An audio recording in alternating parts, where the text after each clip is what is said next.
माझ्या रेसिपीसाठी मी नलिनी काकूंचा आगरी कोळी मसाला वापरते।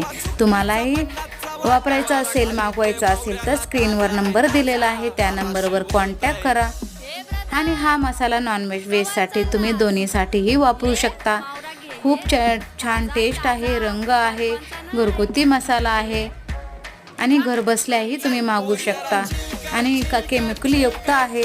हा मसाला मी वापरते, माझ्या रेसिपीसाठी मी हमखास वापरत असते।